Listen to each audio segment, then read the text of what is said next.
Ok, colegas, pues muchas gracias, buenas tardes. En mi defensa estaba filosofando hace un momento.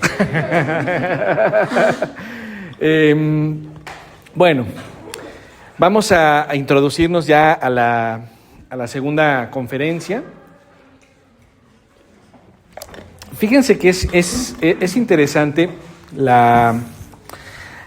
por lo menos las primeras dos conferencias podríamos declarar que tienen como una especie de división temática al interior, vamos a decirlo así. O sea, como hay como una primera parte en la primera conferencia y una segunda parte en la primera conferencia, y también hay una primera parte en la segunda conferencia y una segunda parte en la segunda conferencia, ¿vale? Bueno, la primera conferencia pues ya la hemos recorrimos esas dos partes, ¿no?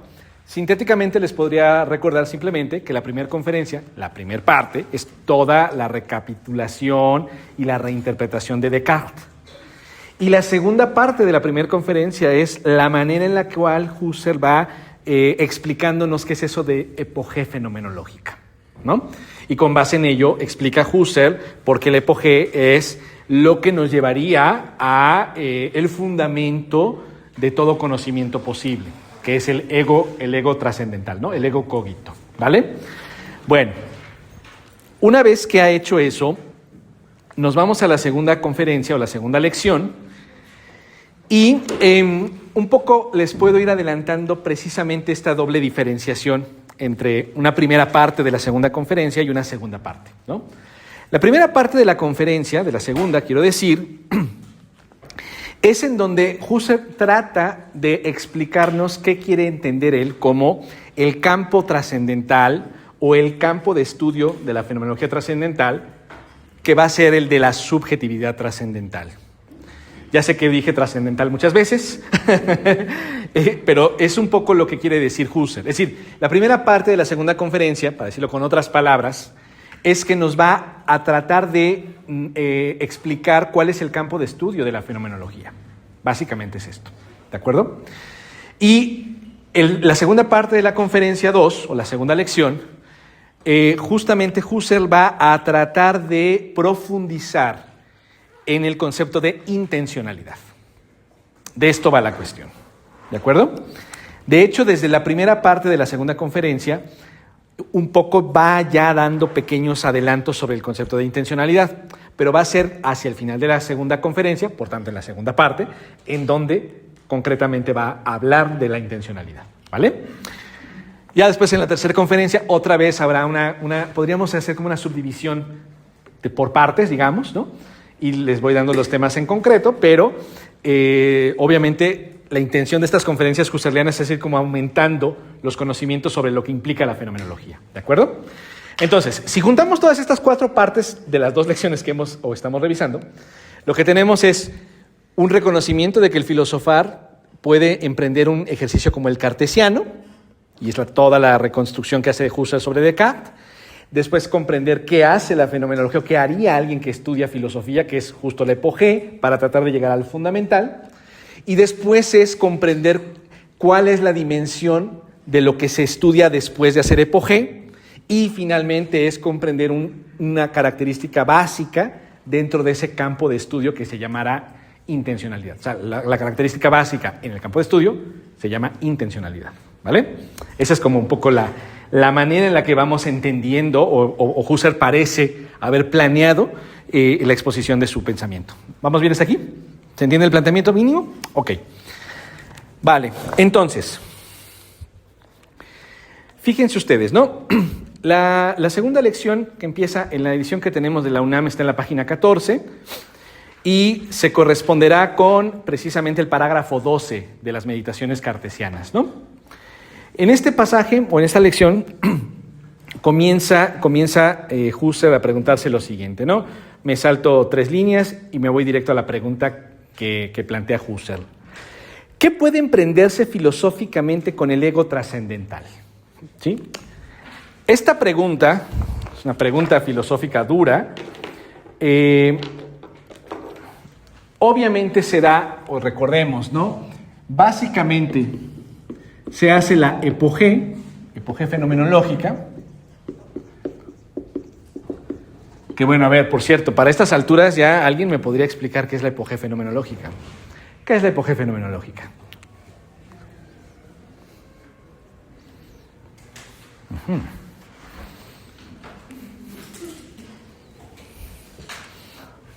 ¿No? ¿Nadie? Regresemos todos a la primera conferencia entonces.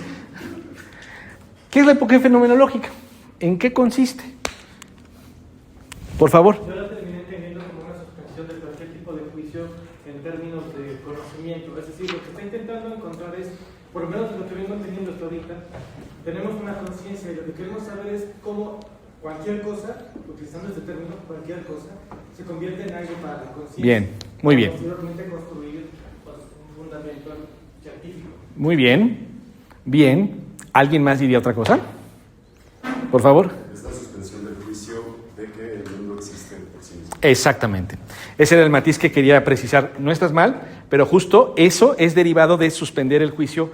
Existe el mundo en sí mismo, digamos, ¿no? ¿Por qué? Porque esa es como la creencia básica en virtud de la cual suponemos que podemos tener conocimiento y que es legítimo que existan las ciencias y que obviamente podamos emplear los saberes y producir cosas, bla, bla, bla, bla, bla.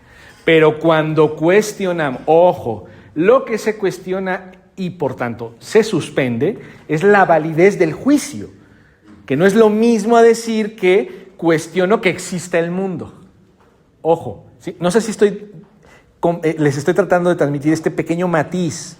O sea, la pregunta, la epogea fenomenológica no busca que dudemos de que existe el mundo. Eso no es lo que estamos buscando. ¿De acuerdo? Lo que queremos poner en duda es que creamos, sin más, que existe el mundo. Es que tenemos que aprender a soportar la incertidumbre de la existencia en sí de la realidad. Esto es lo que permite la epogea, por un lado. Y por el otro, la epogea fenomenológica logra no solamente que habitemos la incertidumbre de si existe o no la realidad, sino que también nos permite reconocer que siempre hay un alguien, o bueno, un algo, si quieren, para despersonalizarlo, siempre hay un algo que justamente es quien presencia aquello otro que se llama mundo. Y ese algo es el yo. ¿Sí me siguen? ¿Se acuerdan que incluso la sesión pasada un poco hacían la analogía con la fotografía? ¿Sí? No importa la fotografía de la que se trate, artística o del recuerdo, ¿sí? Siempre aparece en la fotografía alguien que no se ve en la foto. ¿Quién? El camarógrafo, el fotógrafo, efectivamente. De la misma manera, ante cualquier experiencia, recuerdo, fantasía, juicio, ante cualquier acto cognoscitivo, lo que siempre está apareciendo en él es un yo. Alguien ejerce esa acción cognoscitiva. Entonces, la epogea me permite, uno, no creerme de inmediato y tan facilito que aquello que capto existe en sí mismo. Y dos, lo otro que me permite es reconocer que en todo aparecer cognoscitivo o cognitivo hay un elemento que está constantemente presente, a saber, el yo. ¿De acuerdo? Va. Entonces, la epogea fenomenológica, efectivamente, en última instancia me llega al yo. Y Husserl le va a denominar yo puro. ¿Por qué es puro el yo? Bueno, porque no estamos hablando de un yo particular, personal, sino que estamos hablando, es un término que no usa Husserl, pero para que nos entendamos de otra manera, ¿no? Estoy hablando de una función, y la función en tanto que tal, ¿sí?, es independiente de la persona concreta que tenga un yo. ¿Sí me siguen? Recuérdame tu nombre, hermano. Eric, no estoy hablando de Eric, ¿sí? No estoy hablando de Iván, no estoy hablando de Juan Carlos, no estoy hablando de quien quieras. Estoy hablando de Keren, no estoy hablando de Cite, no estoy hablando de Juliet, no estoy hablando de Wendy, ¿sí? No estoy hablando de Monse, estoy hablando de un yo cualquiera. ¿Sí me siguen? Y esto es algo diferente al yo. Aquí hay una diferenciación que está entre líneas muy importante. El yo, que podríamos interpretar como desde el punto de vista psicológico, se refiere muchas veces a la particularidad de la gente que tiene dicho yo. O sea, hablo de mi yo y mis recuerdos. O sea, mis recuerdos como Carlos, mis deseos como Carlos, mis expectativas como Carlos, mis juicios como Carlos, mis valores como Carlos. ¿Ven? Este yo está demasiado carlosístico. ¿Sí? Entonces, ese yo no está tan puro, ¿no? O si quieres jugamos con las palabras, es puro Carlos ese yo, en realidad. ¿Sí me siguen? Entonces, lo que hay que hacer es vaciar de Carlos a ese yo. ¿Sí? Y entonces, cuando vacío de Carlos a yo, ya el yo queda depurado, vacío, hueco. Y ese yo hueco lo comparto con cualquier persona. Por eso es un yo puro. ¿Se entiende? Es solo la función yoica. ¿Ok? Va. Ese yo puro, al que se nos revela gracias a la epogé, este yo puro es el que Husserl traduce como el ego cogito. Y les decía la sesión pasada, y tiene el tino de no usar la palabra res para referirse a ese yo puro. Descartes es el que le pone la palabra res, ¿no? O sea, el buen Descartes es el que a este le nombra res cogitans. Literalmente cosa que cogniciona. O sea, la traducción correcta es piensa, desde luego, ¿no? Pero algunos ya me han escuchado decirles que la traducción de cogito y todas las funciones de cogito, cogitata, cogitans, por pensar, suelen ser limitantes en el español contemporáneo, por lo menos, ¿sí? ¿Por qué? Porque solemos interpretar que la palabra pensar es algo así como sinónimo de calcular, por ejemplo, ¿no? Como de cachar razones, como de discernir inclusive, nada más. Pero en realidad la palabra cogito e incluso la palabra en español pensar, pero allá por el siglo XVIII, ¿sí? La palabra pensar antes significaba mucho más que solamente la actividad de discernir o la actividad de calcular. Esas eran parte del pensar, pero no eran todo el pensar. Pensar era todo el acto representativo mental. Y por lo tanto, pensar implicaba todas las funciones cognoscitivas que puede tener un individuo. O sea, dicho de otra manera, la palabra pensar en el siglo XVIII, en español, se podía utilizar, por ejemplo, para referirte al acto de percibir. O más todavía, para referirte al acto de sentir. De ahí que existían estas formas hasta poéticas con la palabra pensar, como cuando te dicen, te llevo en el pensamiento. ¿Qué quiere decir con eso? ¿Que te está analizando judicativamente? ¿Que te está discerniendo? ¿Que te está calculando? Pues no, ¿verdad? Significa incluso en ese caso que te está recordando o que está estimando alguna cosa contigo, que tiene que ver contigo. ¿Me siguen? Tiene que ver con la representación mental en su conjunto, ¿vale? De ahí que expresiones como sentir pensar en el mundo contemporáneo son un poco raras, porque como que ya existía el sentir en el pensar. ¿Sí me siguen? Pero cuando el lenguaje evoluciona naturalmente y pensar se reduce solo a una calculadora, pues sí, ahí sí son antagónicos el sentir del pensar. ¿Sí me siguen? Pero la palabra pensar era más rica semánticamente. Y por eso era una buena traducción de cogito. Porque cogito significa toda la dimensión cognoscitiva. Por eso Descartes, ¿verdad? Segunda meditación metafísica, cuando dice, muy bien, ya sé que soy una cosa que piensa. Res cogitans. Pero luego dice Descartes, pero ¿qué es una cosa que piensa? Pues es una cosa que, fíjense ustedes lo que es el cogito, ¿qué es la cosa que piensa? Es una cosa que quiere, que no quiere, que valora, que recuerda, que siente, además de que juzga y todo lo demás. ¿Sí? Todo eso es el cogito. Bueno, entonces justamente al saber todo esto que implicaría el cogito, Descartes le llama cosa que piensa o cosa que cogniciona. ¿Sí? La palabra cognicionar no existe en castellano, estoy empleando un barbarismo abierto y franco, ¿sí? Pero un poco para tratar de decirles, si me quedo solo con que piensa, pues es muy fácil. Ay, ¿y el sentir dónde quedó, Carlos? Está bien, cogniciona, pues, ¿sí?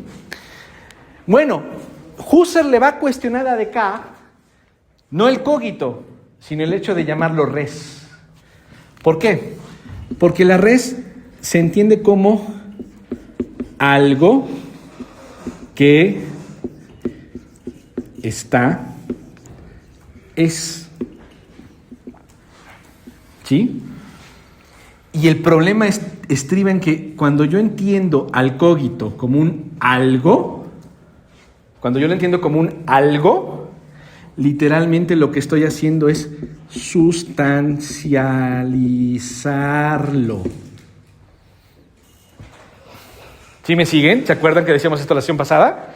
Y cuando yo sustancializo algo, ¿sí? Es tan terrible hacerlo que no sé ni decirlo. Cuando sustancializamos, pues invariablemente, sin querer queriendo, le atribuyo la característica básica de la sustancia, que ¿cuál dijimos que era? ¿Se acuerdan? ¿Cuál es el carácter, la clave básica? Sí, pero una esencia, una sustancia tiene una característica elemental que nos la cuenta el propio Spinoza en su Ética. Exactamente. Sustancializar implica atribuir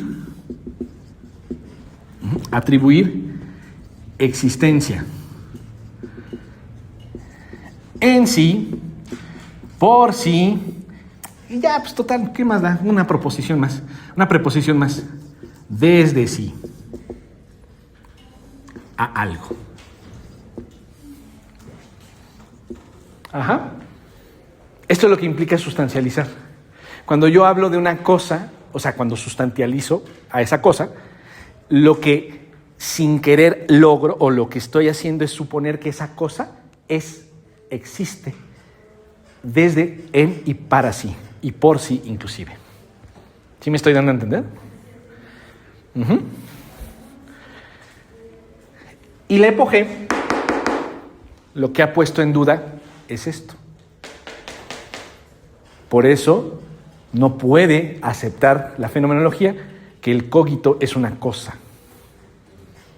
Uh-huh. Uh-huh. El cogito, la acción cognoscitiva, aparece. ¿Existe en sí? No sabemos, no puedo saberlo. ¿Sí me siguen? ¿Por qué? A ver, aquí vamos a pensar a fondo esta cuestión. Que algo existe en sí por sí y desde sí, implícitamente también quiere decir lo siguiente.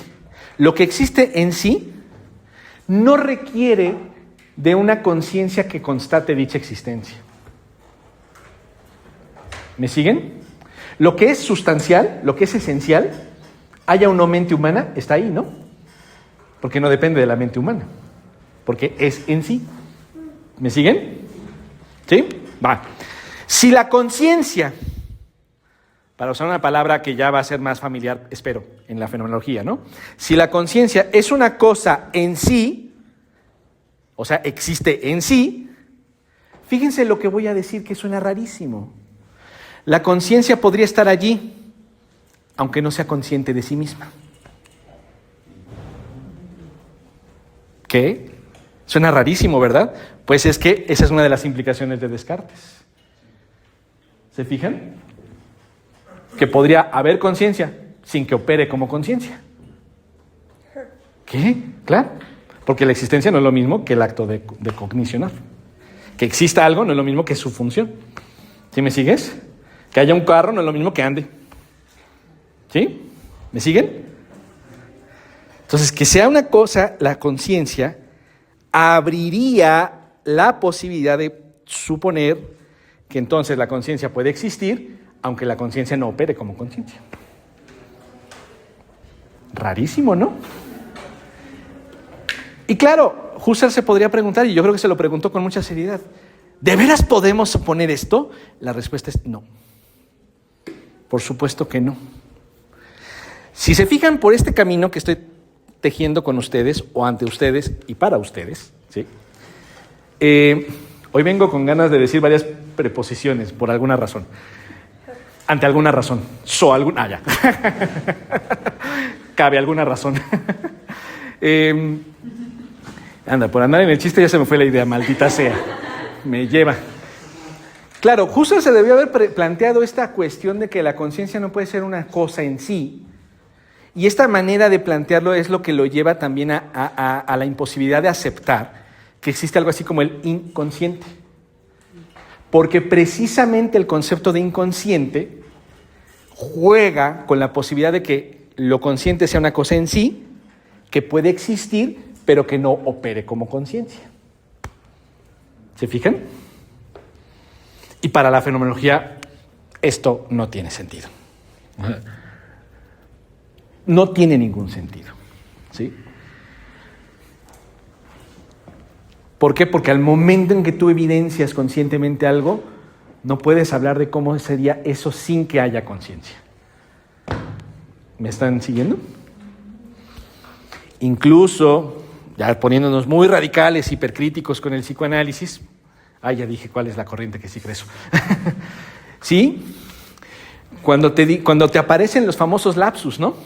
Esos movimientos que son de la inconsciencia, ¿no?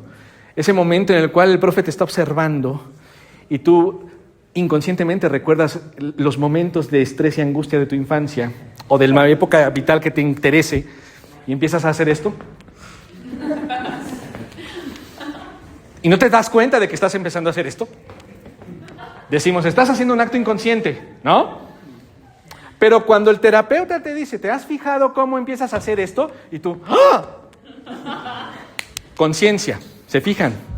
No puedes escapar del juego de la conciencia. No puedes. No hay manera. De lo que es inconsciencia no te enteras nunca. ¿Sabes? Hay un acto inconsciente que sí que no podemos encontrar realmente. El acto de la adquisición del lenguaje. Una imposibilidad del lenguaje es que no puedes nunca recordar por ti mismo o por ti misma cuál fue tu primer palabra. No puedes recordarlo. Y el que me diga, ay no, sí, yo sí dije mamá, ay, por favor. 1, tu madre te ha engañado. 2, nada.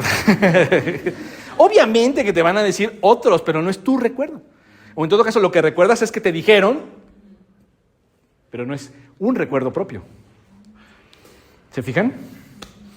No hay manera, ¿por qué? Porque escapa, ahí sí escapa de un ejercicio lingüístico concreto. No puedes saberlo. ¿Sí me siguen? Bueno, por todo esto es que el cogito no puede ser una cosa. Y no podemos, ojo, no podemos afirmar ni negar en estricto sentido que exista en sí. Lo que podemos notar es que en todo caso el cogito, el yo puro, aparece, se presenta, se manifiesta. Y ya sabes, ¿no? La tentación que uno siente, porque si algo aparece, ha de existir, pues no es así siempre.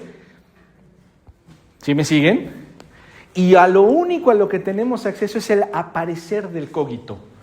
Ahora, siguiente pregunta, y eso es lo que está inaugurando la segunda conferencia. ¿Cómo aparece el cogito? Ejerciendo su acción. ¿Y cuál es su acción? El ego cogito siempre, el yo puro o el ego cogito siempre se dirige a objetos. Por tanto, el objeto también aparece.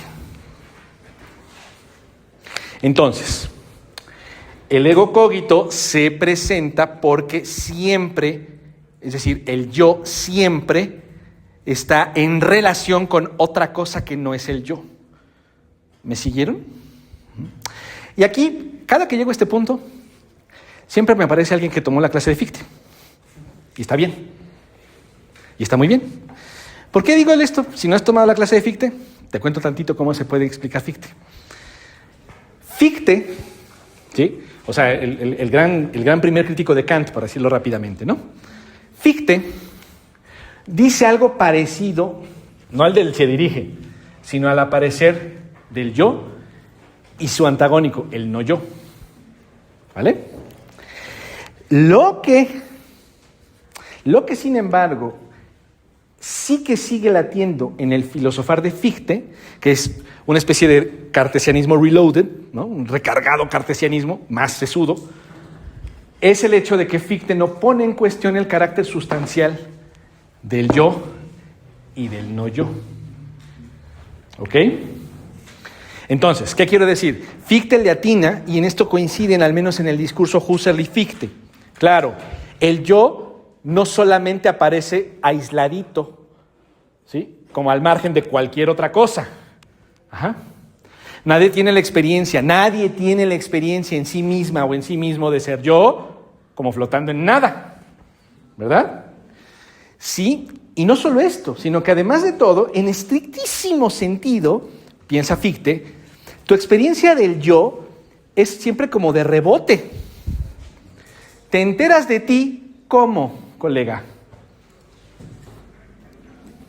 Nosotros. Claro, y no solo los, sino lo otro. Uh-huh. Hasta físicamente, ¿sí?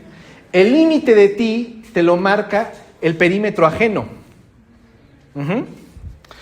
En personas como yo, que estamos en constante peligro de expansión,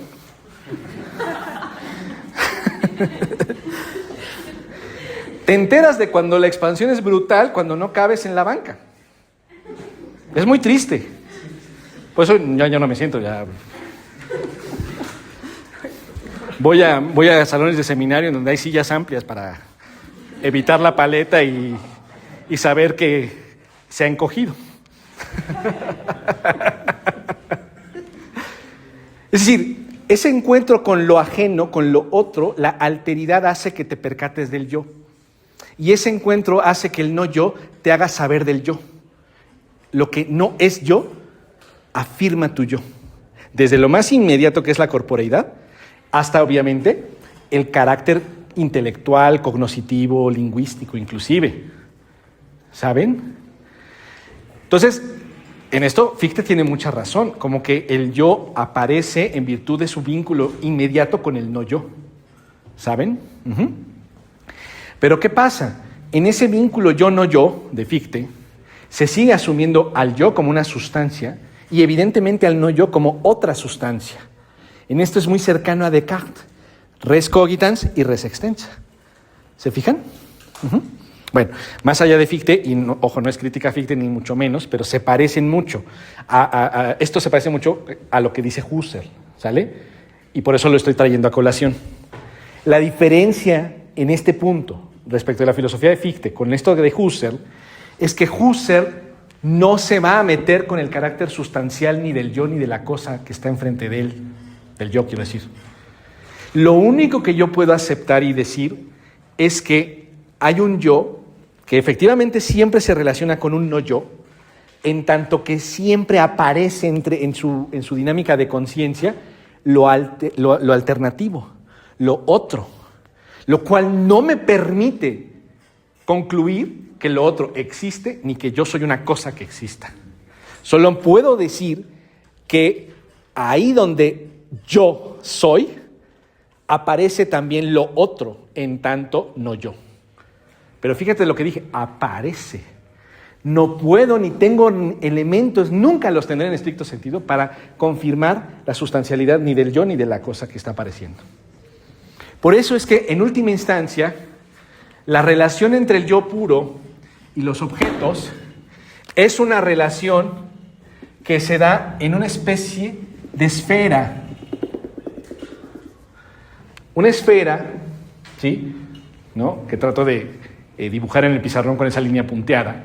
Es una esfera a la que propiamente podemos considerar como subjetividad. Uh-huh.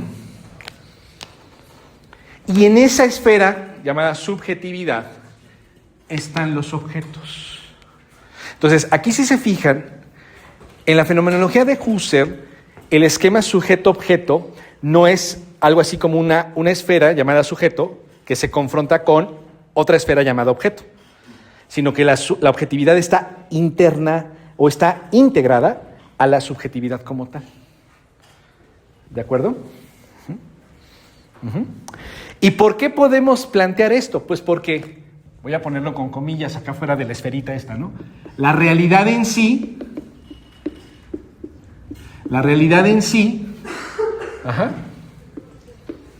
gracias a la epogé, nos ha quedado en incertidumbre. No sé. Pero no me importa esto. ¿Por qué no me importa esto de acá, la llamada realidad en sí?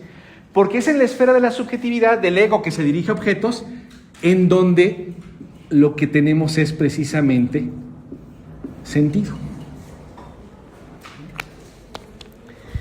Y todo esto, este sentido, esta relación, es lo que propiamente constituye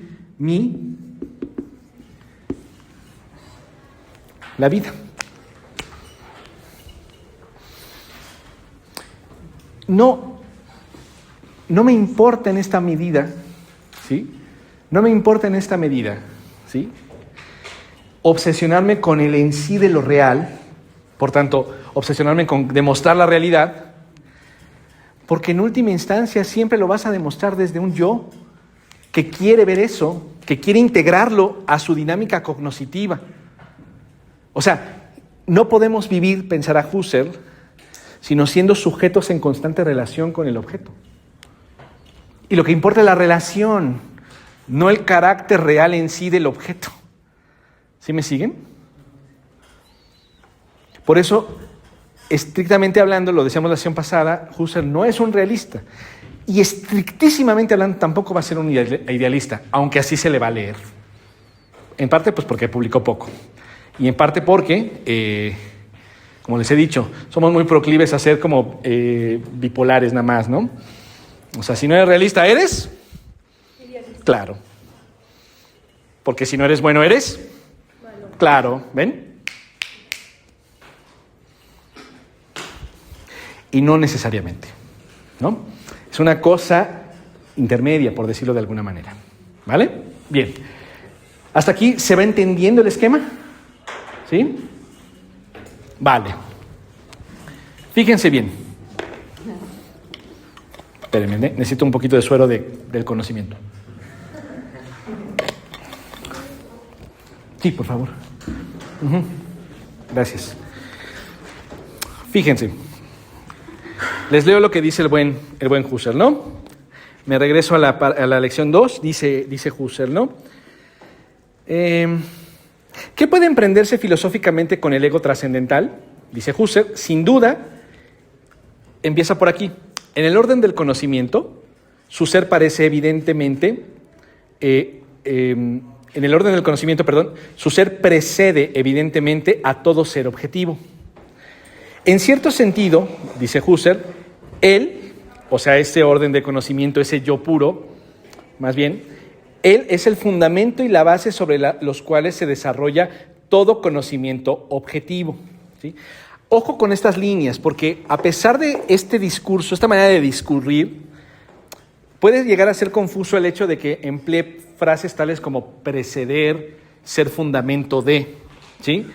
¿Por qué? Porque estas palabritas, desde que uno está en teoría del conocimiento, te han enseñado, ¿sí?, que lo que precede y lo que es fundamento, obviamente va primero, es antes, y normalmente es lo que echa a andar lo que sigue, ¿no?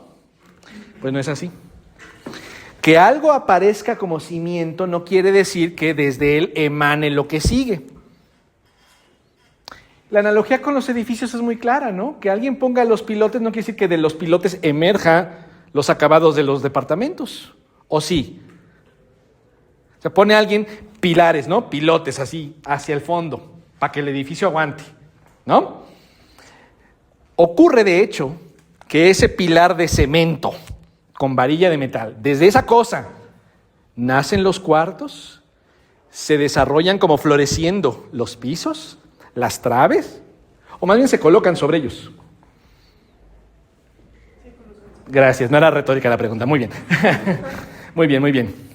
Exactamente. Es igual, o sea, que algo sea fundamento y precedente no significa que es la causa de lo demás. ¿Se entiende? Esto es lo que nos está diciendo Husserl. El yo puro es precedente y fundamento del conocimiento, lo cual no significa que es lo que causa todo lo demás. ¿Sale? Va. Aquí la palabra fundamento quiere decir lo que significa literalmente. Fundamento es lo que está al fondo. Punto. No hay nada más. ¿Sí me siguen? Va. Repito, en cierto sentido, él, o sea, el yo puro, es el fundamento y la base sobre los cuales se desarrolla todo conocimiento objetivo. O sea, sobre objetos, eso es lo que significa objetivo. Dice, pero este preceder y este estar presupuesto en todo conocimiento objetivo, fíjense, se pregunta Husserl, ¿quiere por tal razón decir que el ego es en el sentido corriente fundamento cognoscitivo de este conocimiento objetivo? Es muy natural el pensamiento, la tentación. Es precisamente la de toda teoría realista. O sea, claro, lo que aquí está previendo Husserl es que cuando yo planteo que el yo puro o el ego cogito es el fundamento, tiendo a pensarlo como nos enseñaron con Cartesio, como una cosa real en sí. Por eso dice el buen Husserl, es muy natural el pensamiento, la tentación. Es precisamente la de toda teoría realista. O sea, teoría realista significa aquella teoría que cree que existe algo que es en sí y por sí y desde sí. O sea, un poco Husserl le está diciendo, no estamos cayendo en un realismo. Bien. Dice, pero la tentación de buscar en la subjetividad trascendental premisas para la puesta en existencia del mundo subjetivo desaparece si pensamos que todas las inferencias que llevamos a cabo transcurren ellas mismas en la subjetividad trascendental y todas las verificaciones que puedan referirse al mundo tienen su medida en el mundo mismo. Ok. Acompáñenme al mágico mundo trascendental. Bueno, de hecho ya se los dibujé. Esto es el mundo trascendental. Está horrible, ya sé. O sea, me sentí como el meme de los de Madagascar, ¿no? Así llegan al Polo Norte. Está horrible. Así es. Es lo que hay, ni modo. A ver. En la primera conferencia, ¿se acuerdan ustedes cómo justamente algo que dice Husserl interpretando a Descartes es que el francés fue el primero en llegar al mundo trascendental? Cuando explico Kant, o cuando intento explicar a Kant, porque Kant es inexplicable, me ha dado por hacer el dibujito del edificio, precisamente. ¿Sí? Algunos ya lo conocen, perdonen que me repita, pero va a sernos útil ahorita. Esta línea vertical, esta línea horizontal, ven, no sé ni vertical ni horizontal, qué barbaridad. Esta línea horizontal representa el piso, ¿sí? A esa línea horizontal vamos a llamarle experiencia. Si como somos muy filósofos necesitamos precisar las cosas más de lo que dicen, voy a ser redundante y le vamos a llamar a esta experiencia empírica. ¿Por qué soy redundante? Porque empírica es experiencia. Entonces es experiencia de veras, para decirlo rápidamente. ¿Sí? Bueno, este edificio que acabo de construir se llama conocimiento. ¿Vale? Como conocimiento está sobre experiencia empírica, este edificio se llama conocimiento empírico. ¿Hasta aquí vamos bien? No, ok. Luego tu tutoría después. Pero este edificio está bien chafa así. Queremos algo más sofisticado. Entonces le vamos a poner un mirador. Y a esta cosa le vamos a llamar ciencia. Y como ciencia está sobre conocimiento empírico, que a su vez está sobre experiencia empírica, a este le vamos a llamar ciencia empírica. ¿Por qué? Porque no tenemos por qué ser creativos con los nombres. ¿Hasta aquí vamos bien? Pues bien. El buen Kant, se acordarán ustedes, nos cuenta, padrísimo, los británicos, Locke, Berkeley, Hume, le dieron al clavo, claro que sí, todo se fundamenta en la experiencia. La base es la experiencia empírica, por supuesto. Pero Kant dice, híjole, nomás que Sí les faltó. Lo que tenemos que hacer es entender que efectivamente la ciencia se basa sobre la experiencia. Y lo que está acá arribita, las nubes, ¿no? Esto es la libertad, Dios y el alma. ¿Ok? Esas nubecitas, esto de acá arriba, ya lo voy a separar, ¿sí? Efectivamente es la metafísica. Ajá. Y por eso dice Kant, claro, la metafísica no es ciencia, porque no está anclado a lo empírico, anda flotando para allá arriba y ve tú a saber si de veras lo podemos conocer. ¿Se fijaron? Entonces se pregunta el buen Kant, bueno, ¿y dónde dejamos el conocimiento de la metafísica? Porque la esencia, la existencia, lo a priori, tampoco es que no diga nada. Lo que tenemos que hacer es volcarnos hacia lo que conoce. ¿Quién conoce? El sujeto. Y el sujeto conoce con base en una estructura. Resulta que el edificio tiene pilotes. Entonces lo que tenemos que hacer es atravesar la experiencia para ir hacia lo que hace posible a la experiencia. ¿Se fijan? Y esto que hace posible a la experiencia, todo este ámbito, que estoy poniendo entre las llaves, todo ese ámbito, esto es el sujeto trascendental. Ajá. ¿Y estos qué son? Pues mira, este es tiempo, esto es espacio, y juntos hacen lo estético trascendental. Y todo este pilote, si quieres, lo podemos subdividir en 12, y ahí están las categorías del entendimiento puro.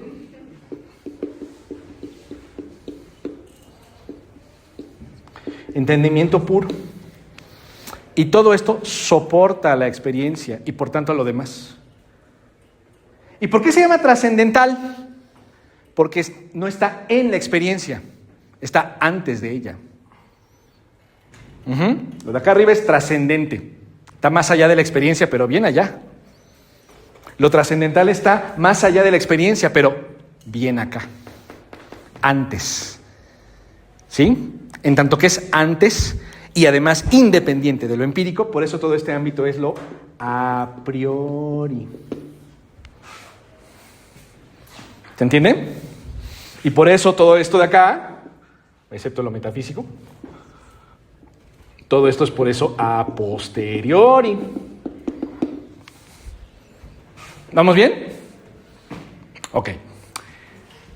Aquí lo que quiero rescatar es lo trascendental.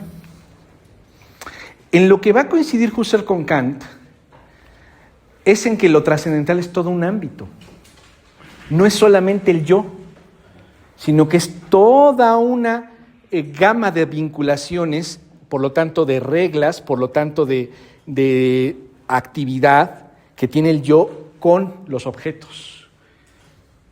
Y todo eso se puede analizar con independencia de los objetos en concreto con los que me relaciono. ¿Sí? Y toda esa dimensión subjetiva, cuando la comprendo y la voy analizando y observando, lo que estoy haciendo es recorrer el ámbito trascendental. ¿Sale? No va a estar de acuerdo Husserl en la manera en la cual Kant entiende lo trascendental. ¿Sale? Para Husserl, el tiempo, el espacio, o sea, lo estético y el entendimiento puro no son estructuras fijas, enclavadas en lo trascendental. Claro que está el tiempo, claro que hay espacio, claro que hay ciertas categorías, pero no en la manera en la que Kant lo explicó. Y en lo que va a estar de acuerdo con Kant es que efectivamente todo eso es independiente de la experiencia concreta. Pero va a haber una cosa más. Bueno, aquí hay una polémica kantiana, lo dejo subrayado. Pero en lo general, digámoslo así, que la interpretación mayoritaria respecto de este esquema kantiano suele decir que lo a priori o lo trascendental causan lo empírico. O sea, este conocimiento empírico, la experiencia empírica y la ciencia también, bueno, en última instancia esto es lo objetivo, ¿no? O sea, el objeto. Estos son los objetos.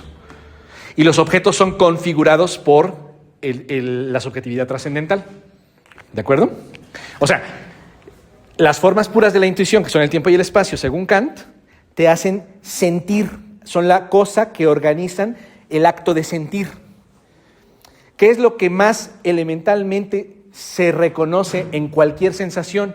Que dicha sensación se da en un aquí, espacio, y en un ahora, tiempo. ¿Vale? Todo sentir, en última instancia, tiene la figuración del aquí y el ahora. Nadie puede sentir ayer. ¿Sí me sigues? Y si sientes ayer, lo estás sintiendo hoy. No hay de otra. No hay nada más presente en espacio y tiempo que el sentir. ¿Se fijan? Luego viene la configuración categorial, que está en el entendimiento.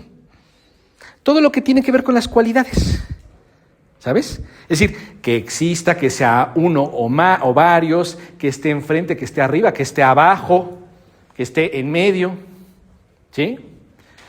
Todas esas configuraciones cualitativas, junto con el sentir aquí y ahora, se combinan, se shakean en el entendimiento y lo que tienes como resultado se llama objeto. ¿Objeto qué? De experiencia. Cada que tienes un objeto de experiencia, que nunca tienes solo uno, por supuesto, siempre tienes montones de objetos de experiencia simultáneamente, ¿sí? Lo que está ocurriendo es que tu subjetividad trascendental, según Kant, está sintetizando todo a priori para poderte dar esto que captas como experiencia. A partir de lo cual dices, oye, me intriga esa cosa llamada color, voy a indagar más, y empiezas a hacer ciencia. Pero para que veas primero el color negro, ya operó tu subjetividad trascendental para constituirla como objeto. ¿Se entiende? En Kant, la experiencia empírica es siempre un resultado, por tanto. Un resultado al margen de tu voluntad. Tómala, Shopi. ¿Sí? Que bueno, ya sabemos que Schopenhauer le corregirá la página a Kant. Es bien bonita la historia de la filosofía. Es como ya de las luchas. ¿Sí?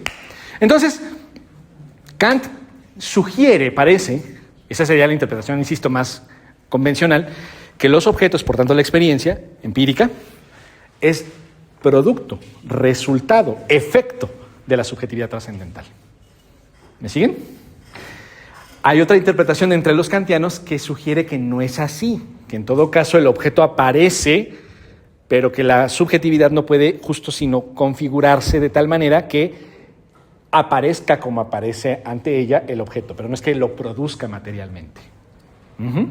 Ok, bueno, como sea, lo que es verdad es que en cualquier interpretación parecería que en Kant lo subjetivo trascendental elabora, ya sea virtualmente o materialmente, a los objetos de experiencia. ¿Ok? Y en este sentido, la subjetividad trascendental es la causa de lo objetivo. ¿Me di a entender? Dicho en otros términos, muy simplificadamente, en Kant el sujeto es la causa del objeto. Y en Husserl no. La dimensión trascendental de Husserl no hace, no inventa, no configura, no confecciona el objeto.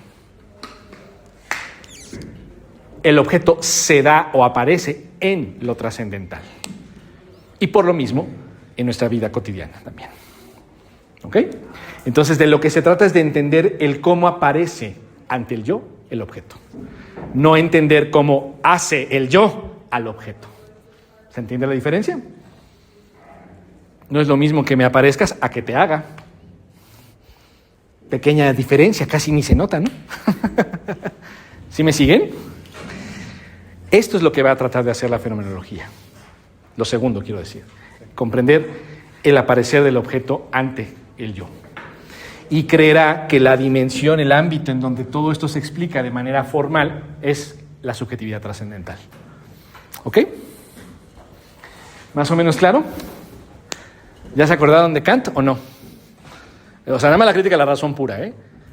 Después hablamos de la crítica de la razón práctica y si quieren de la del juicio. Ay, sí. Como si le supiera realmente. Bueno, ¿dudas hasta aquí? Bien. ¿Ya puedo borrar? Sí. Ok. Ok.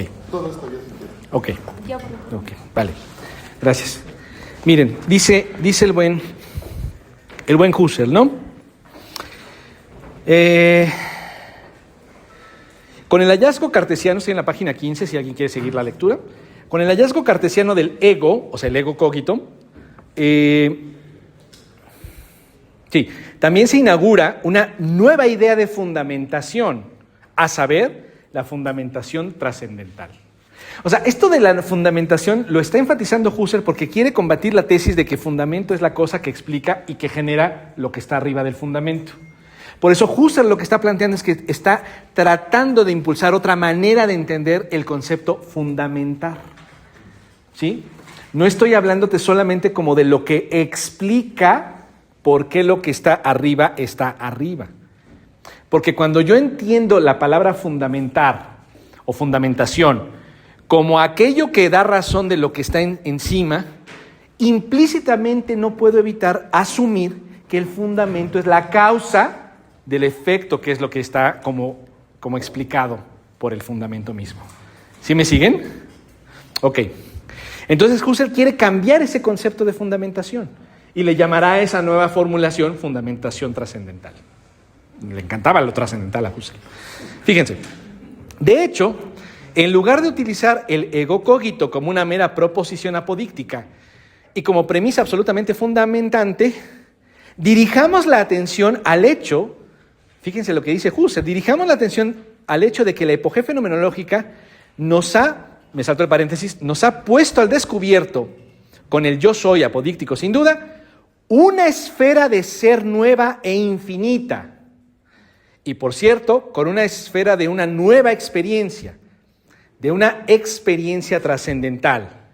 Pero precisamente con ello se ha puesto al descubierto también la posibilidad de un conocimiento experimental trascendental, esto es, de una ciencia trascendental. O sea, como quien dice, claro, lo que descubro es que el yo puro, o el ego cogito, el ego cogito, si no es una cosa, sino más bien una función, lo que va en primerísimo lugar se va a notar es que el yo puro siempre se va a dirigir a objetos, siempre, invariablemente, ¿vale? Y por eso se hace esta especie como de esfera que constituye toda una dimensión, ¿sí? El yo puro, sin embargo, no se va a dirigir a los objetos de una manera unilateral, uniforme, siempre idéntica. Dicho de otra manera, y por eso ya puse la palabra objeto en plural, objetos. El yo puro, en realidad, siempre se dirige a los objetos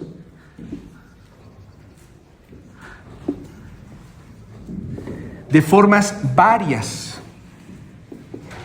De una vez adelanto, y ya lo adelantábamos, el acto de dirigirse a los objetos es lo que en su conjunto se llama intencionalidad. El acto de dirigirse a los objetos. Pero el acto de dirigirse a los objetos es variado, ¿ok? Y esto lo que implica es que cada línea que va del yo al objeto, cada línea es una, permítanme ponerlo de hecho como lo va a llamar a él, modalidad intencional. ¿Ok? Lo que nos está diciendo Husserl es que cuando hacemos epogea y empezamos a observar, evidenciar al yo, observo también la función del yo. O sea, literalmente estoy experimentando, aquí la palabra experimentar está usándose en un sentido más o menos cotidiano, o sea, me estoy percatando de cómo funciona esa dimensión que está al interior de cada mente humana, si quieres, para usar otra palabra. Y al estar observando cómo opera nuestra subjetividad, literalmente estoy experimentando lo que me y por tanto nos ocurre con independencia de que estemos situados en México, en una clase, en una determinada situación concreta. Estoy entendiendo el cómo funciona mi conciencia precisamente. Toda esta dimensión, por un lado la podemos denominar efectivamente subjetividad trascendental. ¿Por qué es trascendental? Porque es independiente e incluso anterior a la experiencia concreta cotidiana que vivimos naturalmente, ¿sí? Por eso es subjetividad trascendental todo esto, y por ello también a todo esto es a lo que se le debe denominar conciencia. Ajá. Otra vez, reforzando lo que decíamos hace rato de por qué esto no es yo puro como cosa pura. Aquí no hay cosas. En todo este esquema no hay ni una sola sustancia. Lo que hay son apariencias y funciones, si me lo permiten decir con otras palabras. ¿Sí? La función de, ahorita vamos a hablar de la que implica dirigirse a los objetos, y más adelante vamos a hablar de otra función que está aquí, que es la de sintetizar. Esto es importantísimo. De hecho, ya desde aquí podríamos atisbar que la conciencia es una síntesis, es decir, una conjunción, conjunta esto con esto. Pero conjuntar no es fundir, ojo con esto, ¿sí? Es mantener en vinculación dos cosas, eso es conjuntar. ¿Sí me siguen? ¿Me doy a entender? Bueno, la subjetividad trascendental, por lo tanto, tiene por lo menos dos funciones: dirigirse al objeto del yo y sintetizar al yo con el objeto. Y repito, sintetizar no es confundir, es mantener en vínculo al yo con el objeto o los objetos. ¿Me siguen? ¿Hasta aquí? Lo que Husserl dice es que cuando hacemos epogé y entendemos esta cuestión así, al margen y con independencia de experiencias en concreto, lo que estamos experimentando es el ámbito trascendental en sí mismo. Y como estamos experimentando el ámbito trascendental en sí mismo, por eso es que estamos teniendo una experiencia trascendental. ¿Se entiende? ¿Me van siguiendo hasta aquí o no? Uh-huh. A ver, es como cuando... Bueno, no sé, igual y no son tan ñoños como yo, qué bueno. Porque había documentales antes en donde te contaban cómo era el genoma humano. Entonces hacían estas imágenes de que como que se hacía gigante la piel de un humano y te adentrabas en la piel, entonces veías células y se adentraban en las células también, entonces veías cómo interactuaban las nanopartículas y todo. Tú estabas como como que te hacías enano tú y te metías al cuerpo, ¿no? Y entonces empezabas a experimentar lo que en estricto sentido no experimentas cotidianamente. ¿Sí me siguen? Algo así es este movimiento en abstracto de comprender la conciencia y por lo tanto la subjetividad trascendental. Al entender el funcionamiento y concentrarnos en cómo funciona la conciencia o la subjetividad, literalmente es como si nos transportáramos físicamente a una dimensión concreta, a un espacio concreto, y estuviéramos conociendo ese espacio y todos los elementos que hay en él. Eso es a lo que se quiere referir Husserl con la idea de que estamos teniendo una experiencia trascendental. Estamos recorriendo y en ese sentido conociendo y en ese sentido entendiendo a la subjetividad como tal. ¿Se entiende lo que planteo? Uh-huh. Eso es un poco la idea. ¿Va? Ok.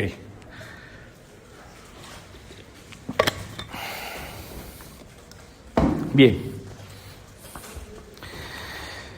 Entonces dice el buen Husserl, me voy igual, estaba en la página 15, último párrafo, correspondiente al parágrafo 13 de las meditaciones cartesianas. La epogé fenomenológica me reduce a mi yo trascendental puro. Ajá. Y continúa diciendo Husserl. No, perdón. Me quiero regresar a una peculiaridad del texto. Me regreso a la página anterior, perdónenme ustedes. Dice Husserl en el primer párrafo, casi al final, de la segunda conferencia, en la página 14, dice lo siguiente, ¿no? La tentación de buscar en la subjetividad trascendental premisas para la puesta en existencia del mundo subjetivo desaparece si pensamos que todas las inferencias, bla, bla, bla, bla, bla, bla. Y aquí el traductor, Sirión, hace una nota muy importante, que es que justamente en tanto lector uno podría caer en la tentación de que hay un error en la redacción y que debió haber dicho lo siguiente, ¿no? La tentación de buscar en la subjetividad trascendental premisas para la puesta en existencia del mundo objetivo, como que tendría más sentido, ¿no? Porque claro, veníamos diciendo que el epogé es poner en tela de juicio la objetividad en sí del mundo, entonces nada más tenemos esta esfera, y la tentación es que esta esfera me permite explicar lo que está acá afuera, ¿no? Como que eso es lo que tenderíamos a leer o querer leer. Pero Husserl también se prevé de que toda esta explicación no me permite hablar de la existencia del mundo subjetivo. Ah, cabrón. Esto es lo que tiene uno que decir modestamente, ¿no? Sensatamente, respetuosamente. Existencia del mundo subjetivo. Pero no me estás diciendo que hay un mundo trascendental. ¿Por qué esto no es equivalente a un mundo subjetivo existente, colegas? ¿Qué querrá decir con esa formulita? Que deja así muy al paso. Porque ya comprender lo que quiere decir está con cañón. Ya que... Andy.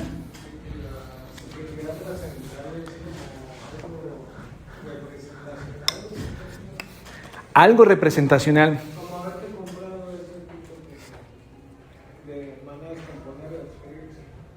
A ver, otra vez, ¿qué? O sea, en vez de pensar que lo que, o sea, rechazas que hay algo en sí, pero también, bueno, no rechazas, no aceptas que hay algo en sí, ni siquiera niegas, tampoco niegas, aceptas o niegas, que lo que experimentas es como mental, ¿no? Ya, ok, sí, va por ahí, justamente. Hay que dar un paso más. Y esto, por favor, conectémoslo con el contexto que les venía dando del historicismo y el psicologismo. Esa fórmula de que no garantiza este esquema la existencia en sí del mundo subjetivo tiene que ver con que está criticando los presupuestos de la psicología, o lo que Husserl conocía o interpretaba como psicología. El supuesto de la psicología es sostener que precisamente toda la dimensión de lo mental está constituida por elementos o por partes que efectivamente tienen realidad en sí mismo en cada mente humana. Ajá. De cierta manera, el psicoanálisis cae también en este presupuesto. Y de hecho, hace rato lo estábamos de manera oblicua mencionando. ¿A qué me refiero? Cuando tú afirmas que hay una dimensión de la mente, ¿sí?, a la que no puedes acceder de manera deliberada, decimos cotidianamente, conscientemente, ¿sí?, lo que implícitamente estás reconociendo es que hay como una especie de cavernosidad en tu mente que está a oscuras, ¿sí?, que no tiene figura, color, textura ni nada, pero que está ahí. Y a eso le llamamos inconsciente. ¿Sale? O sea, aquí lo que quiero enfatizar es que cuando alguien asume que hay elementos fijos, por tanto persistentes, pero efectivamente existentes en la mente humana, lo que está asumiendo es que hay una realidad en sí mental, para decirlo de otra manera. ¿Sí me siguen? O vamos a poner otro ejemplo. Cuando hablamos de la imaginación, ¿sí?, hablamos de una facultad concreta que la psicología ha estudiado, obviamente, pero asumimos que esa facultad está ahí en cualquier mente humana. ¿De acuerdo? Existe en sí la imaginación. Inclusive, dado que supongo que la imaginación existe, empiezo a determinar que la imaginación debe comportarse de cierta manera. ¿Por qué? Porque he observado a montones de casos de humanos en donde se manifiesta un uso constante y más o menos normal de cómo se imagina. ¿Sí? Entonces, claro, cuando aparecen los individuos o las individuas o les individuos que imaginan raro, o sea, según fuera de los criterios y de los cánones, digo, ajá, tiene la facultad, pero no la tiene bien. Cuando hago todas estas expresiones, estoy suponiendo que la imaginación, otra vez, es una cosa que existe en sí, en la mente, que tiene realidad en sí. Y tan tiene realidad en sí que por eso puede estar bien o mal. ¿Sí? Como si te tratase del motor de un carro. Está ahí y jala bien o jala mal. ¿Qué está pasando? ¿Saben? Bueno, así la facultad imaginativa, así también puedo declarar la facultad del lenguaje, la facultad de la percepción, etcétera, etcétera. Entonces, determino que la mente humana tiene un montón de facultades que están ahí, que existen realmente. ¿Sí? Les confiere un carácter sustancial. Husserl está en contra de esa asunción. Por eso rechaza también la realidad del mundo en sí subjetivo. Ajá. ¿De acuerdo? Tú me vas a decir, a ver, entonces los objetos no es que estén ahí en la conciencia. No, no están ahí. Los objetos aparecen ante la conciencia, no es que los fabrique la conciencia, no es que vivan felices de la vida en la conciencia, aunque la conciencia no se dé cuenta. No. Es que la conciencia no puede evitar funcionar, sino siempre en relación con objetos que aparecen ante ella. Y la tentación, como dice Husserl, el ímpetu, las ganas, la inevitable pregunta de, pero ¿y dónde están los objetos? No podemos responder esa pregunta. Los objetos se dan ante la conciencia y ya. Eso es todo. Su dónde están, aun cuando pudiéramos responderlo, ¿qué más da? ¿Sí me siguen? ¿Se entiende la cuestión? Mínimamente. ¿Vamos bien hasta aquí? ¿Dudas, preguntas? Vale. Sí. O sea, en esto que acabas de decir, o sea, que no se puede decir algo de las subjetividades porque más bien, o sea, para Husserl la subjetividad vendría siendo como más bien una especie de proceso, ¿no? O sea, no es tan... Es más bien eso. O sea, como que caemos en lo mismo que comentábamos hace rato de la sustancialización de que, pues Kant, de cierta manera, con el esquema que nos acabas de dibujar, sí está de cierta manera como reificando al sujeto, ¿no? Sí. Porque son esos pilotes, ¿no? Así es. Claro. Y más bien Husserl, pues como que lo hace delirar todavía más al sujeto. O sea, pienso por ejemplo como en los procesos geológicos, ¿no? O sea, de que en algún momento aquí estuvo todo nevado, hay glaciación o alguna vez esto fue mar, ¿no? O sea, de que nosotros vemos la tierra y cómo viene el otoño, la primavera y las hojas se secan y vuelven a florecer, pero más bien es como algo que se está repitiendo, pero que en sí está en constante transformación, ¿no? Entonces también la subjetividad funcionaría de una manera más o menos así. O sea, no puedo decir qué es porque las condiciones... Claro, ya, exactamente, caes en la trampa. Sí, o sea, justo el gran reto de este esquema es que tú, o sea, quien quiera adentrarse a esto, tiene que asumir el carácter dinámico de toda esta subjetividad. O sea, algo que ya puedo adelantarles que va a decir en la tercera y cuarta conferencia, sobre todo en la tercera, es que este esquema que he dibujado y por lo tanto he dejado quieto, es en realidad un continuo. Todo el tiempo el yo está hacia los objetos y todo el tiempo por lo mismo está sintetizando. ¿Sale? Y esto de sintetizar, ese es el tema de la tercera conferencia en su conjunto, no va a ser, como les he adelantado, solamente el que sintetizo yo con objeto, sino que en cada modalidad intencional se van sintetizando los objetos en particular. Y además se van sintetizando de tal manera que lo comprendemos como el presenciar ahora y proyectar la posibilidad de eso que presencio ahora. Se pone compleja la cosa, ¿sí? Lo que quiero enfatizar simplemente con esto que menciono y que tiene que ver con lo que está planteando Juan Carlos es que en última instancia la subjetividad trascendental es justo una dinámica continua. No es una cosa fija que puedo taxonomizar porque está quietecito. O sea, literalmente el gran problema es que uno tiene que entender a la conciencia en el mismo ejercicio que la conciencia está haciendo. ¿Saben? Y ya para rematar, por si la cosa no fuese complicada, el acto de mirar a la propia conciencia es otro acto intencional. O sea, el acto reflexivo. Es estar mirando con atención tu propio proceso cognoscitivo. En Kant hay un concepto que sí que se parece mucho a esto que trata de describir Husserl. El concepto kantiano es el de la apercepción. Palabra difícil ya en español, ya no se usa tanto. De hecho, dudo que se haya usado alguna vez con suficiencia. Tal vez solo José Gauss la usaba. ¿Alguien sabe qué es la apercepción? Más allá de Kant. ¿Qué es Bueno, Leibniz traza la distinción entre la percepción y la apercepción. A ver.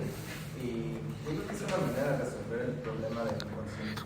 Ok. Que hay que todo lo percibimos. Uh-huh. Todos los sonidos, todos los colores, todo lo que hay aquí y ahora lo percibimos, pero solo nos apercibimos de aquello a lo que dijimos, de aquello a lo que nos dijimos deliberadamente. Ajá, con atención, digamos. Uh-huh. La percepción es el ser afectado Exacto. por todos los objetos. Y la apercepción es enterarte. Es como, advertirlo. Así es, muy bien. Muy bien, muy bien, muy bien. Efectivamente. La palabra apercibir, o esa acción lo que pretende es justamente enfatizar el acto de ser consciente, la palabra la estoy usando en el sentido cotidiano, ¿no? El advertir que estoy percibiendo. Uh-huh. El percatarme de qué y cómo estoy percibiendo. Eso es apercibirme. Uh-huh. Es un ejercicio, por lo tanto, en cierto sentido reflexivo. Uh-huh. Enterarme de lo que estoy percibiendo. Eso es la apercepción. Y efectivamente habría una dimensión de lo perceptual, lo dijiste muy bien, Andrés, que lo enfatiza Leibniz, y no es el único. Hay una dimensión perceptual de la que no me entero con cierta facilidad. O sea, por ejemplo, ahora mismo todas y todos son la planta de su pie está afectada por la suela de su zapato, o bueno, la plantilla de su zapato, aunque no le pongas atención a eso, ¿sí? Están siendo afectados ahora mismo en la parte trasera de los muslos por el asiento en el que están, ¿sí? Igualmente, todo su cuerpo está siendo en este mismo instante afectado táctilmente por la prenda de vestir que estén empleando, pero no le pones atención a eso, ¿sí? Entonces estás teniendo un acto perceptivo, pero del cual no eres suficientemente advertido o advertida, ¿no? Entonces, claro, esa sería la percepción, una disposición sintiente amplia y general y no siempre reconocible por uno, y la apercepción sería el darte cuenta de lo que sí estás percibiendo. ¿Se me siguen? Cuando Kant habla de la apercepción trascendental, de lo que está hablando es de percatarte de cómo la subjetividad trascendental configura a la experiencia. Uh-huh. Y esa figura o esa palabra, apercepción, se acerca mucho a lo que Husserl nos está invitando. El percatarnos en cómo nuestra conciencia opera, ¿sí? Y en ese sentido, mirar más allá de simplemente vivir cotidianamente. ¿Sí me siguen? Es algo así como percatarte de los engranes que no ves normalmente. Nada más. Eso es lo que está tratando de hacer Husserl en esta experiencia trascendental, en este mundo trascendental. ¿Vamos bien? ¿Se entienden? Por favor. Sí. ¿Cuándo esto ocurre? Es decir, estamos hablando de esta idea como de horizonte de intencionalidad. Ajá. Son varios viajes hacia aquello que en un momento dado pretendemos que se convierta en un objeto.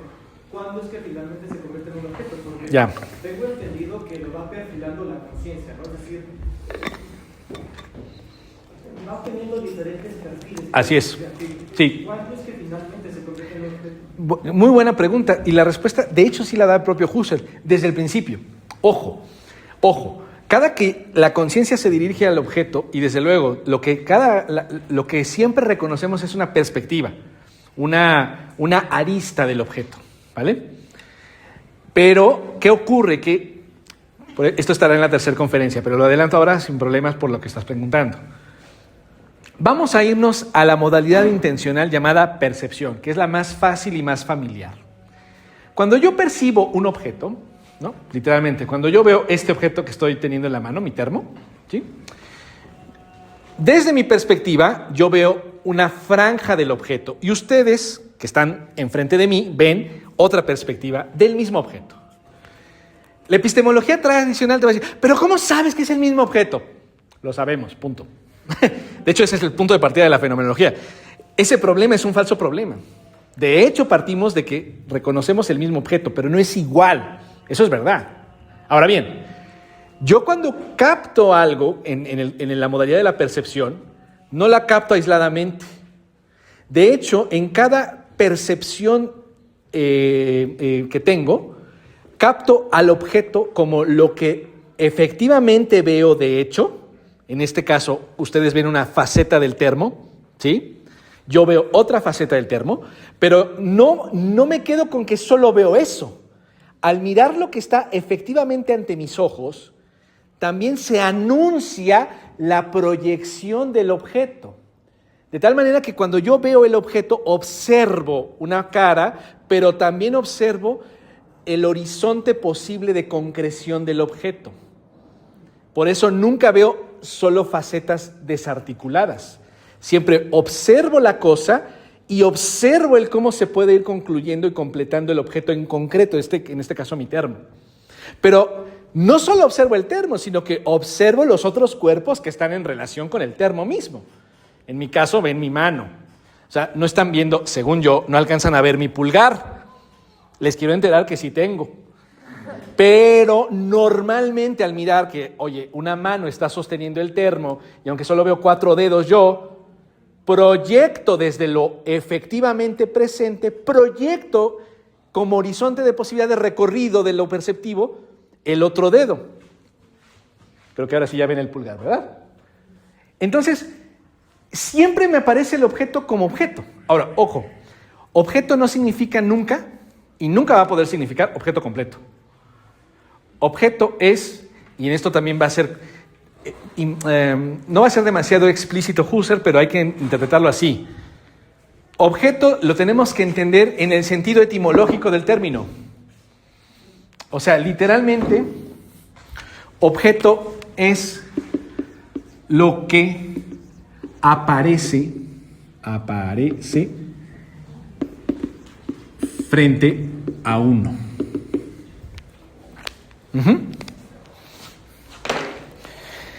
Perfectamente podría ocurrirnos que yo, en vez de tener un termo, decida, por afanes didácticos, ir a una maldita impresora 3D, hoy se puede, y decirle a la persona que maneja la computadora para mandar imprimir en 3D, quiero que me hagas una réplica exacta de este termo. Y me lo va a imprimir. Estoy dispuesto a gastar lo que sea por esta clase. ¿Sí? O sea, es una hipótesis, tampoco exageremos. Y entonces la siguiente sesión voy a traer un objeto que no es el termo, sino la copia impresa en 3D. ¿Sí? Y de hecho, es más, le voy a decir, ¿sabes qué? No me imprimas toda la circunferencia, nada más quiero que se vea una faceta. Y lo voy a agarrar igual, y ustedes van a ver esta cara, y les voy a decir, pero ¿qué creen? No es verdad. La pregunta va a ser, ¿era o no objeto eso? ¿Qué dirías? Con esto que acabo de decirle. Claro. O sea, el hecho de que se trate de una ficción o una confusión no le quita el carácter objetual. Por eso cuando me preguntas, ¿cuándo realmente doy con el objeto? Pues desde el principio. Pero porque objeto no significa cosa completa. Porque, te digo algo, ni yo ni ustedes en este instante podemos ver completo este objeto. Por ejemplo, ni ustedes ni yo podemos ver el interior. Cuando lo pongo así frente a mí y ante ustedes, no puedo ver, espérate, déjame lo cierro bien, no puedo ver la parte de abajo que ahora les estoy mostrando. Y tampoco podemos ver la parte de arriba. Y los que están a los lados, ¿sí? Les muestro, es lo que estoy mostrando. ¿Sí? No lo podemos ver completo. Heidegger se burlaba de Husserl en este punto. Dice, la taza, ¿cuándo acabas de ver la taza? Nunca, porque tiene infinitas perspectivas. Bueno, pues sí, pero es que Martincito no acababa de entender que el punto no era que el objeto fuese objeto pleno y completo hasta que esté acabado. Y precisamente por ello ningún objeto puede ser calcado plena y absolutamente. Por mucho que imprima en 3D, esta imagen no va a estar igual por dentro. ¿Sí me siguen? ¿Cuándo capto el objeto? Desde el principio. Oye, pero ¿qué pasa si yo veo el objeto y cuando lo recuerdo, ay, no era real? Bueno, nunca es real, porque ya hemos dicho que se pone en cuestión lo de lo real.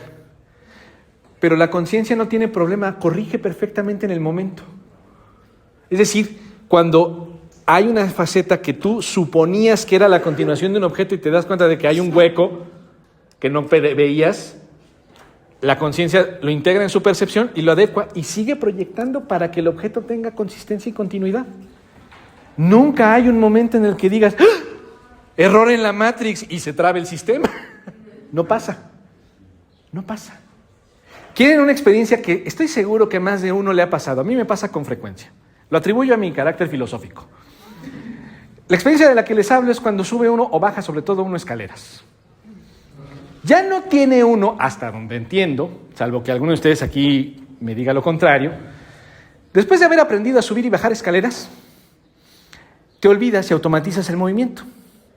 Raras veces alguien va a subir... momento. Creo que son 26.48 centímetros. Listo. Creo que necesito una presión de unas 34 joules.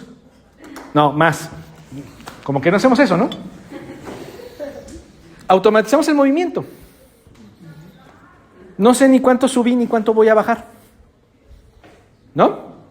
Bueno, lo que les digo que me pasa con cierta frecuencia es que voy bajando escaleras y voy explicando, no, mira, lo que Husserl quiso decir, y se me pierde el escalón. Eso sí me pasa. ¿Sí? Bueno, el chiste me sirve para, esto tiene que ver con el mismo caso, ¿eh? Lo que plantea Husserl es que nuestra capacidad de vinculación con el objeto, la relación intencional entre el yo y los objetos, básicamente opera con dos constantes, a saber, el horizonte de proyección del objeto y la actualidad misma del objeto. Siempre hay una expectativa respecto de lo que continúa en mi experiencia respecto de los objetos. O sea, dado el modo en el que se me presenta algo, la conciencia capta lo que está presente y no puede sino proyectar lo que se espera que va a seguir en una vivencia constantemente secuencial.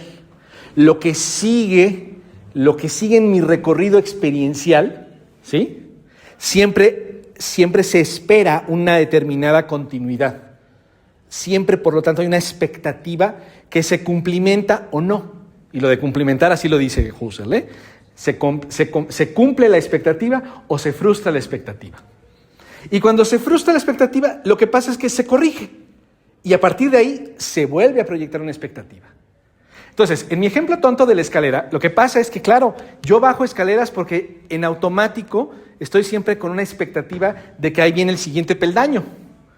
Y lo que ocurre es que cuando la riego, mi expectativa se frustra, y en mi caso se frustra chuscamente. ¿Sí? Y en ese corregir la expectativa, ok, mi conciencia entera inmediatamente corrige y espera y busca la expectativa siguiente. O sea, se me acabó el escalón, perfecto, pero de ahí no llego a pensar, ¡ah! El mundo ha desaparecido, no sé si voy a poder dar un nuevo paso más. No, se corrige inmediatamente la experiencia y mi expectativa permite que dé otro paso sin mayor problema. ¿Sí me siguen? Y así como digo en esta cosa chusca, en la experiencia cotidiana, en cual los que manejan, yo no manejo ni mi vida, entonces imagínate, pero la gente que sí maneja, ¿sí? Pues es un poco lo mismo. Extiende su corporeidad al objeto llamado automóvil. Es un fenómeno interesante si se fijan ustedes, porque manejar, los engañé, sí manejo. Manejar es un poco incrementar el cuerpo, ¿no? Entonces, como que cuando manejas, otra vez, no es que calcules mecánicamente, no, sí, tengo que girar como hacer una apertura de 45 grados respecto de la perpendicular que está manifestando el automóvil. No, pues no, nadie hace eso. ¿Sí? A duras penas pasaste geometría, ¿cómo vas a hacer lo otro? No, no es cierto, tal vez te fue muy bien. A mí no, pero bueno, el caso es que sí. Es un poco como los cuerpos, como en el metro, ¿no? Uno le calcula para que no te toque el otro. ¿Sí? Sabes evadir perfecto. ¿Sí? Y eso es ese horizonte de objetualidad. El objeto aparece ya en su cara prima, literalmente en su prima facie, en su primer rostro, en su primera faz. Ya está ahí el objeto. No necesitas esperarte hasta que lo captes plenamente. Para nada. ¿Sí me sigues? Va. ¿Dudas con lo que acabo de plantear para el resto? ¿No? Esto es fascinante también porque es una manera, a mi juicio, creo que revoluciona muy bien Husserl la manera en la que entendemos la noción de objeto, precisamente, en general. Entonces, el objeto no es la cosa acabada, objeto no es la completud respecto de lo que constituye o lo que se confronta con el sujeto. El sujeto mismo tampoco es una cosa acabada. De hecho, el sujeto, que sería todo esto, se va conociendo trascendentalmente. Pregunta: ¿cuándo se va a acabar de conocer uno mismo? ¿Yo? Nunca. Claro. ¿Quiere decir que esto nunca vas a saber nada de ti? No. Vas a saber un montón de ti, pero nunca todo. El buen Husserl le sabía también algo de los griegos. Eso es lo que significa gnosis de autón. Ten la convicción de buscarte, lo cual no quiere decir que vas a conocerte plenamente. Conócete, pero con conciencia de que nunca va a ser cabal. Era también muy Heraclito el buen Husserl. ¿Vale? Bueno, nos vemos la próxima. Cuídense mucho.